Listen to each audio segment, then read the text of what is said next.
I'm Jonah, 30 now. I used to believe love meant partnership, being on the same team through storms and sunshine. But my marriage to Sienna, who's 28, felt more like walking barefoot through a minefield while pretending everything was fine. Let's go back. I have a son, Luca. He's 10 now. His mom left when he was a baby. No big fight, no custody war. Just disappeared like a ghost. I've been father and mother since before he could talk. And honestly, it taught me more about patience, grit, and love than any book or seminar ever could. When I met Sienna, Luca was 4. She was fresh out of design school, working for a boutique architecture firm. She had that curated, cool girl vibe, vintage denim, tote bags with feminist slogans, always reading some self-help book, half ironically. She acted sweet, too sweet sometimes, like she was trying out for a role in a feel-good commercial. Luca liked her immediately. Kids just respond to kindness or the illusion of it. Sienna was charming to his face. But whenever he got a little too excited around me, I'd catch this flicker in her eyes, like a forced smile cracking. I brushed it off, told myself she just needed time to adjust. We got married after 2 years. I thought I'd found someone who understood the balance, who would respect the fact that I came as a package deal. The early days were all right. Luca called her Sienna, not Mom, and she never tried to change that. I appreciated her boundaries, or so I thought. Looking back, it wasn't boundaries, it was avoidance. She wanted the Instagram moments, matching pajamas on Christmas, birthday balloons, the aesthetic stuff. But none of the real, hard parenting that couldn't be filtered. Then came the storm. 2 years ago, Luca was diagnosed with stage 3 lymphoma. I still struggle to say it out loud. One moment, he had a sore throat. The next, we were in a cold exam room, hearing words like aggressive, chemo, and long road ahead. Everything else became background noise. I moved into the hospital with him, sleeping in that horrible vinyl recliner chair, surviving on whatever I could grab from the cafeteria or vending machines. I memorized the beeping of his monitors and could tell by his sighs when he was in pain. Through it all, Sienna changed. At first, it was subtle. She'd text, "Miss you," followed by long silences. Then came the sighs when I didn't reply fast enough. Eventually, her patience unraveled into accusation show. I was shutting her out, how she felt neglected. I tried to explain. My son was fighting for his life. I thought she'd understand. She didn't. One evening, I went home for just an hour, just enough time to scrub the hospital out of my skin. When I walked in, she was curled on the couch, sniffling. "I think I'm coming down with something," she said, her voice theatrical. I didn't even sit. "Then don't come to the hospital," I told her. "Luca's immune system." "Oh, I'm a threat now?" she snapped. "To your real family?" I stood there, stunned, towel still on my shoulder. I should have left then, but I didn't. Luca needed me, and I couldn't afford more drama. That was just the start. Sienna began inventing illnesses. Dizziness, tingling, chest tightness. She booked herself an MRI, texted me the time like it was an emergency. I panicked, left Luca with a nurse, rushed over. The scan was clean. She shrugged and said, "The body stores stress weirdly." Meanwhile, Luca was losing his hair, his strength. He was throwing up blood while Sienna was sipping oat milk lattes and quoting wellness podcasts. She never once asked the doctors about his treatment, never stayed overnight. When she did visit, she'd sit in a corner, scrolling her phone. One nurse came in, cheerful as ever, trying to lift Luca's spirits. She smiled at him and said, "Hey there, champ." Sienna muttered under her breath, "Guess I'm invisible now." I remember that moment more than most medical conversations, not because of what she said, but because it was the moment I realized something terrifying. She wasn't overwhelmed. She wasn't grieving. She was jealous. Not of Luca's illness, but of the attention it brought. She saw my sonnet as a child, not as family, but as competition. My love had shifted to someone she couldn't control, and she couldn't stand that. Love, to her, was a currency, and if I gave more to someone else, she believed there was less for her. I stopped confronting her. I didn't argue. I just observed, cold and quiet, like a detective building a case. Because deep down, I knew this wasn't going to be fixed with an apology or some late-night talk. Some things don't shatter. They rot. And once you smell it, you can't pretend it's fresh. By the time Luca was a month into treatment, I no longer expected anything from Sienna, not support, not warmth, not even basic decency. I just needed her to stay out of the way. But that wasn't enough for her. She didn't want to help. She wanted to be seen suffering. She needed the performance, the attention, the audience. And when she couldn't get it from me, she looked elsewhere. Let me clarify something. Sienna didn't work. She hadn't held a job since a few months after our wedding. Said her contribution was emotional support and creating a peaceful home, whatever that meant. At the time, I didn't push back. My income covered everything, and I figured if she could give Luca a consistent adult presence at home, that was worth it. But she didn't become a homemaker. She became a one-woman theater troupe, addicted to drama and pity, with zero actual responsibility. While I was juggling 20-hour day hospital stays, work calls and echoing corridors, eating vending machine meals, she was auditioning for the role of suffering wife. It started small, coughs in the middle of serious conversations, complaints about phantom chest, tightness. "I think I might have a heart murmur," she whispered once, right while I was calculating Luca's next dosage schedule. I barely looked up. Then it escalated. I found out by accident. I'd run home to grab a clean hoodie and bumped into her friend Marina outside the building. She hugged me tight and whispered, "I'm so sorry about everything Sienna's going through." I froze. "What do you mean?" Marina frowned. "You know her condition. They still don't have answers, right?" That night, I checked her social media. I hadn't opened any apps in weeks. All my screen time went to lab results and messages from Luca's doctors. But there it was, a long, melodramatic post. "Some days the pain is too much. I'm trying to stay strong. Please don't ask questions." The comments section was filled with sympathy. People offering meals.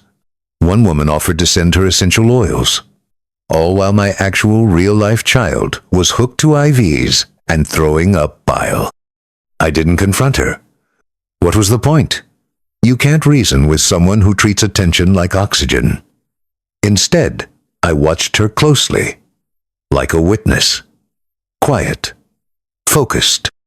Meanwhile, I poured everything into Luca. Halfway through his treatment, I wanted to lift his spirits. I brought balloons and drawings from his classmates. When I walked into the room, Luca's whole face lit up. It was the first real smile I'd seen from him in weeks. Sienna was already the rare, unannounced visit. No hello, no how is he doing today? Just a tight-lipped glance and a half-muttered greeting. I knelt beside the bed and handed Luca a get-well card from his best friend. His little fingers trembled as he opened it, grinning. That smile, worth everything. Sienna sat in the corner, arms folded, sulking like a child at someone else's birthday party. Now, maybe you're thinking maybe she was overwhelmed. Maybe she was burnt out. Trust me, I wanted to believe that too. I needed to. But then she started doing something that destroyed every last shred of empathy I had left. She began hijacking Luca's hospital visits. She'd show up unexpectedly, always without warning. No call, no text to check if Luca was well enough for visitors.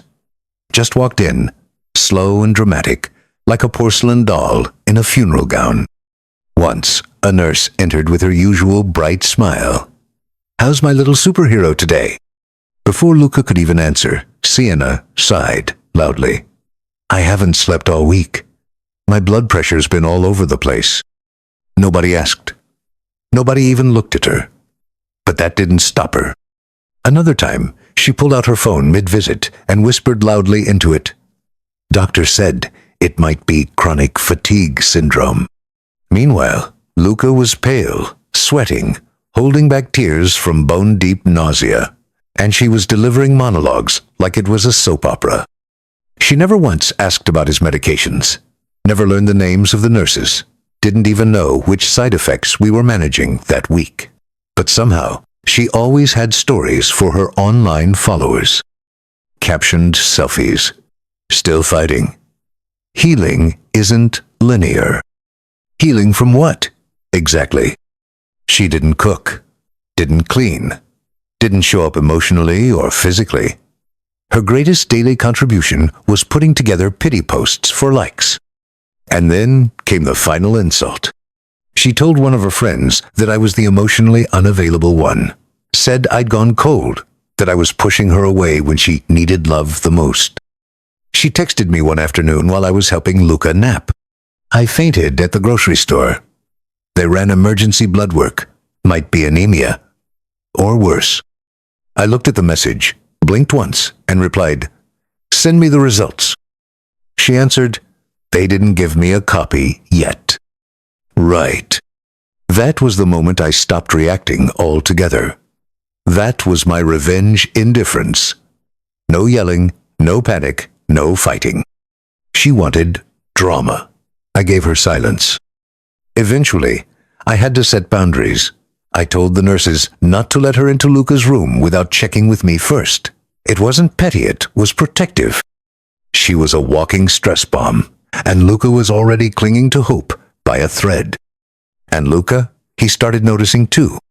One night, while I was helping him change into fresh pajamas, he whispered, "Why doesn't Sienna like me anymore?" I froze. My hand stopped mid-button. That one sentence shattered something deep. Because if a sick child blames himself for your cruelty, you failed on a level beyond forgiveness. Sienna didn't want a family. She wanted a fan club. And the moment life stopped revolving around her, she created a fake tragedy to steal the spotlight back. That's when I realized the real disease in our house wasn't cancer. It was her. It's been a year since those cold hospital rooms stopped being our reality. Luca made it. He fought through every painful injection, every sleepless night, every round of brutal chemotherapy, and he won. My kid survived. Now he's back in school. His hair's growing back in messy little waves, and he's obsessed with fish tanks and tiny succulents. Our place is starting to look like a greenhouse, but I let him decorate however he wants. If it makes him smile, I'm all for it. With him healing, I started trying to piece my life back, togetheorizing back into work, sorting out the mountain of debt, remembering what it felt like to sleep without alarms going off. And yeah, I tried to reconnect with Sienna too. Because technically, we were still married. And in theory, marriage is supposed to survive hard seasons. But Sienna had already left emotionally, mentally long before I realized it. She started acting different. Not drastically. Just lighter. She'd laugh at random things. Hum while folding laundry. Sienna never hummed before. She'd start taking long showers late at night, leave the house for quick errands, and come back with new lipstick on and this weird glow in her face. At first, I thought, maybe she was finally stabilizing. Maybe, after everything, she was finding her spark again. I wanted to believe that. God, I needed to believe that. But something didn't sit right. One evening, I walked into the bedroom and her phone was glowing on the nightstand, face down. Sienna never left it like that. She always had a thing about notifications. When she saw me glance at it, she froze, like the air had been sucked out of the room. That was it. That gut feeling. I didn't confront her. Not yet. No accusations. No questions. I'd already learned the hard way that reacting gave her power. If I gave her emotions, she'd twist them into ammunition. If I stayed silent, I could move on my own terms. Then, one night, my phone rang. Blocked number. I almost ignored it. But something told me to answer. "Hi, is this Sienna's husband?" The voice was soft, anxious, Female. Yeah, I said cautiously. Who's this? My name's Riley. 2. Don't know how else to say this, but I think your wife is seeing my boyfriend. The words hit like a slow freeze, crawling up my spine. His name is Brandon, she continued. They used to work together, I think. She said they were old friends. Brandon. The name clicked immediately. Sienna had mentioned him once or twice loud, overly friendly guy from her old job. One of those guys who laughed too hard at his own jokes. I hadn't thought much of it. I found messages, Riley said. Hundreds, texts, voice notes, pictures, hotel receipts.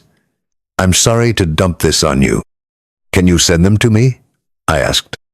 There was a pause. Are you sure? I need to know, I said. Please. 5 minutes later, she emailed me a zip file titled, Sorry. I stared at it for a long time before opening it. It wasn't shock that hit me. It was confirmation, cold and ugly. The messages weren't just sexual.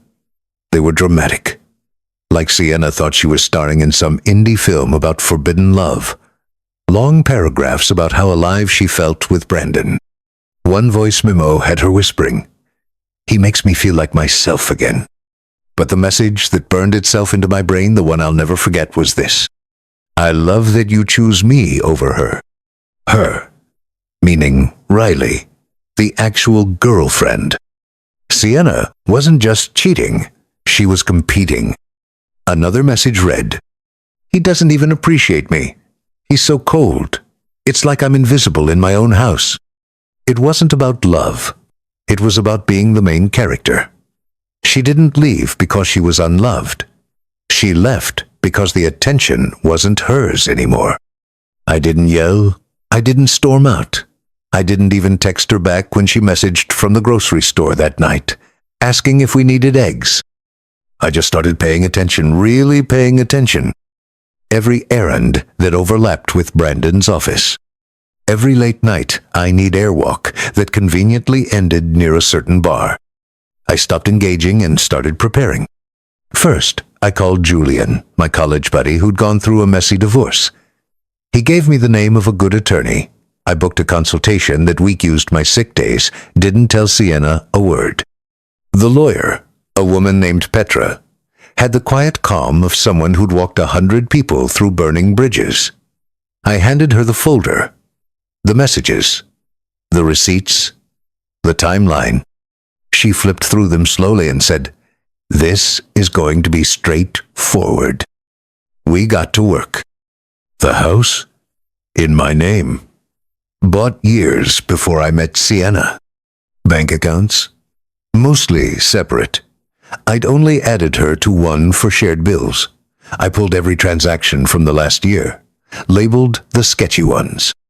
Found out she'd booked 2 hotel rooms on my card the same weekends she'd said she was too drained to visit Luca's oncology follow-ups. I started changing passwords, cloud storage, bank logins, even our shared streaming accounts. I logged her out of everything, quietly. Then I checked the GPS logs from our smart home system. Door camera footage. She'd forgotten the camera even existed. I didn't. Every lie. Every yoga class that ended at a hotel. Every excuse she fed me while Luca was in recovery. I had it all. She thought I didn't notice. She was wrong. And while she was laughing at her phone and texting Brandon like a teenager, I was lining everything up quietly, legally, methodically. Because this time, I wasn't going to react. I was going to end it. I waited a week. Let her laugh at her phone, walk around like she was glowing with some secret joy. Let her think she was still fooling me, still playing me. Because every day she played happy housewife, I was tightening the net. One Saturday morning, the house was still. Luca was at my sister's place for the weekend. I sat at the kitchen table, folder in front of me. Sienna wandered in, humming coffee in hand, barefoot, like we were about to talk about grocery lists. Hey, I said, voice calm. Can you sit down? We need to go over a few things. She looked surprised, but didn't hesitate. She sat across from me, setting her mug down with a small clink. I opened the folder. Her eyes dropped to the first page. Legal names, signature lines, divorce paperwork. She blinked, confused at first. Then she looked up, face shifting like she couldn't decide whether to laugh or get angry. "What is this?" she asked. I reached back into the folder and laid down the second stacked text messages, printed screenshots, hotel confirmations, GPS logs, door camera images. Her little fantasy life laid out like evidence in a courtroom. I didn't raise my voice, didn't flinch. "I've known for a while," I said. "I just didn't say anything because I wanted to do this right. Quiet, clean." She stared, silent, like the words weren't registering. Then her jaw tightened. "You went through my phone?" "No," I said coolly. "Riley did. Brandon's girlfriend. She found everything, sent it to me. I just followed the trail." Her voice cracked. "You're seriously doing this?" "You already did it," I replied. "This is just me making it official." Sienna opened her mouth again, but nothing came out. I didn't let her speak. I kept control, because I knew her game. If I gave her emotion, she'd spin it, cry, make it about her. No, not this time. "You can take your personal things," I said. "But the house is mine, legally. Everything else goes through attorneys from now on." She looked like I had hit her, but I didn't flinch. I sat there like it was a normal Saturday. Because for me, it was. This wasn't revenge. This was freedom. And then, finally, she spoke. She looked at me with wide eyes and whispered, "Now you know what it feels like." That told me everything I needed to know. I actually laughed, not because it was funny, but because the audacity was so overwhelming it crossed into absurd. "No," I said, calm and steady. "I don't know what that feels like. I never cheated. I never lied. I never faked illness for sympathy. I didn't ghost my family while my son was hooked up to IVs."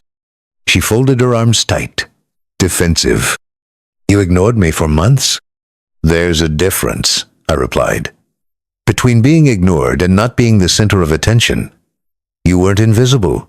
You were inconvenient. And you didn't like that." Her voice rose, slightly. I was hurt. "No," I said flatly. "You were bored." Then came the performance. She stood up, pacing in circles, dragging her fingers through her hair, like she was the misunderstood protagonist of a sad indie film. "I didn't do this to hurt you," she said. "I did it because I was pushed out. You shut me out." "You shut yourself out," I snapped. "I didn't lock any doors. I just stopped chasing you when my child needed me more." She stared, mouth open slightly. She couldn't argue with that. And then she tried the last card in her deck. The reset button. She softened her tone, lowered her shoulders. "Look," she said, "maybe we both made mistakes. Maybe this is the wake-up call we needed. We can move forward now. No more secrets." I stared at her. She nodded, like she truly believed what she was saying. "We're both hurting," she said. "We both broke things. But maybe we can start again. Just clean slate." I blinked slowly. "You cheated," I said. "You abandoned your stepson while he was recovering. You used a tragedy to get attention. This isn't a both sides thing, Sienna." She didn't respond. Just stood there. So I laid it all out. I have a lawyer. I have financial records, property documents, every receipt. The prenup holds. You never worked. You never contributed. You don't qualify for spousal support. You can leave with what's yours, which isn't much. She looked stunned, then furious. "You're erasing me," she whispered.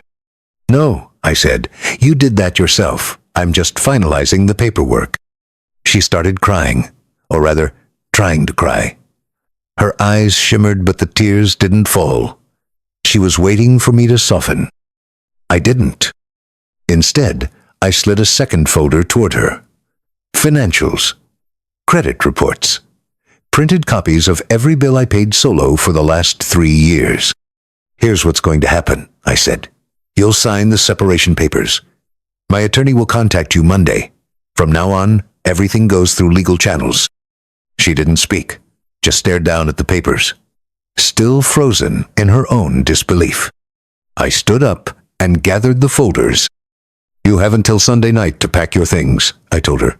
"I'll be staying at my brother's place. After that, you're out." She didn't chase me to the door, didn't beg, didn't say anything. Because she knew. This time, I wasn't bluffing. This time, she'd finally run out of rewrites. 2 weeks after I served her the papers, I was staying with my brother, sleeping on his worn-out couch while the legal process rolled forward. Sienna had gone quiet. No calls, no desperate apologies. Just one short message. "Can we talk?" I didn't reply. Best advice I ever got from Petra, my lawyer. Do not engage. Let your silence say everything. Turns out, I wasn't the only one watching Sienna's carefully curated world unravel. Riley Brandon's ex-girlfriend reached out again. Only this time, it wasn't just to vent. She'd gone nuclear. She sent everything to Brandon's employer. Apparently, he had been using the company travel account to book hotel rooms for their little affairs. Dozens of receipts, email threads, time-stamped selfies in Hotel Robesall during business hours. Riley, bless her, had receipts organized like she was building an IRS case. He got fired the same week. No questions, no second chances, just a closed-door HR meeting and a box with his desk plant. But Riley didn't stop there. She posted a thread online, a full expose, names, screenshots, timelines, even snippets of Sienna's dramatic messages. Stuff like, "You make me feel alive again. I love that you're willing to risk it all for me." It spread like wildfire. Within 24 hours, the post had over 100 shares. People from Sienna's past friends, co-workers, college classmates commented in disbelief. Some were just shocked. Others said, "This explains so much." See, Sienna had crafted this online identity around healing and rising from trauma. Her Instagram bio literally said, "Resilient, empath, survivor of things I don't speak of." She posted cryptic quotes about pain and growth, yoga poses with captions like, "Still healing." Half of her followers genuinely believed she was recovering from some deep emotional wound. Turns out, the only wound she'd suffered was self-inflicted ego, bruising from not being the center of the universe. The most surreal part? Even her own mom called me. I didn't answer the first call, but the voicemail she left was something I'll never forget. Her voice was trembling. She didn't try to excuse anything. She didn't even ask me to give Sienna another chance. She just said she was sorry, said this wasn't the daughter she raised. And then she asked, almost in a whisper, "How's Luca?" That got to me. At least one person in her family knew what mattered. Meanwhile, Sienna's social life imploded. Friends stopped commenting. Followers dropped by the hundreds. Her inner circle, the ones who used to reply queen under every filtered selfie, went silent. She tried to do damage control, posted one of those faux deep apology paragraphs. "I'm working through deep personal pain. Healing isn't linear. Sometimes people make decisions from a broken place." No names, no accountability, just vibes and word salad. No one bought it. Then, as expected, she texted again. This time, the tone had changed. "He ghosted me. Brandon isn't who I thought he was." Of course, Plan B collapsed. The fantasy guy turned into just another man who didn't want to babysit her emotional theater. No shiny apartment, no Instagram love story, no gas money, just reality. She tried again the next day. "I'm staying with a friend, but it's not working out. I don't have anywhere to go. I don't have a job. I don't know what to do." I didn't reply. Her final message, the one she probably thought would break me, was this: I just want to come home. You and Luca, that was real. I miss what we had. What we had? There was never a we. There was me trying to hold everything together, and her performing for applause. I forwarded the messages to Petra. She added them to the file. That weekend, I got word that Sienna had moved into her aunt's spare room. Tiny place. 1 bedroom. No guest bath. She went from Pinterest-ready townhouse to sleeping under a floral comforter from 2006. Brandon? From what I heard, he tried his own version of damage control. Sent Riley a sad little email about miscommunication and "I didn't mean to hurt you." Didn't work. Random strangers were commenting clown emojis under his LinkedIn profile. Someone even dug up his Yelp reviews and turned them into a meme thread. And me? I stayed out of it. Didn't post. Didn't comment. Didn't gloat. I just watched quietly as they ruined each other. Because the truth is, I didn't need revenge. I didn't need to scream. I didn't even need an apology. All I had to do was stand still and let natural consequences do what they do best. She cheated for attention. I filed for freedom. And for the first time in years, I didn't feel tired. I felt free. A month after serving her the papers, the divorce was nearly wrapped up. Quick and clinical. Sienna didn't contest it. She couldn't. Petra had the paperwork lined up like Domino's property, finances, her digital trail, the prenup. Every piece in place. Sienna never apologized directly. Not once. Not in any meaningful way. But she kept trying to text. New angles. New tones. A different kind of bait each time. One day, it was pitiful. I'm staying on an air mattress. My aunt keeps the heat off at night. I'm barely sleeping. Next, it was flirtatious. Remember that weekend we went to the lake house? I miss that version of us. I miss you. And finally, desperate. Can I just come back for a few weeks? Just until I figure things out, please. No, Sienna, you can't. You don't get to come back to the house you didn't build, the family you didn't care for, the child you ignored. Because this isn't a punishment. It's the natural result of your choices. See, she thought the real loss was about the house, or the relationship, or even the online fallout. But what she never understood was what she actually lost. My trust. My son's safety. The chance to be part of something real. And you can't reclaim what you never truly valued. The last straw came when she posted an open letter on her Instagram, some rambling, over-filtered picture of her staring out a window, captioned, "Sometimes the hardest part of healing is realizing people don't want you to grow. They just want you to stay small so they can feel big. I'm reclaiming my voice." There were no names. But the timing, the implication, obvious. I didn't respond. I didn't need to. Because she wasn't talking to me. She was talking at the world, hoping someone would validate her version of reality. But fewer and fewer people were listening. Even her old friend circle stopped liking her posts. They weren't publicly calling her out. But silence, I learned, speaks loudest. Especially in a world where people used to cheer your every filtered breath. The final court meeting came and went. Clean, precise.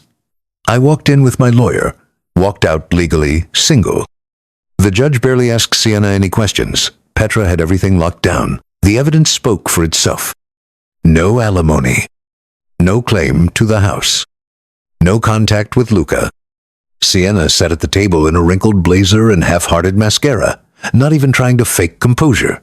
When the judge confirmed the separation was complete, she blinked rapidly but didn't cry. She didn't need to. This was the moment she realized no scene was coming. No dramatic reconciliation.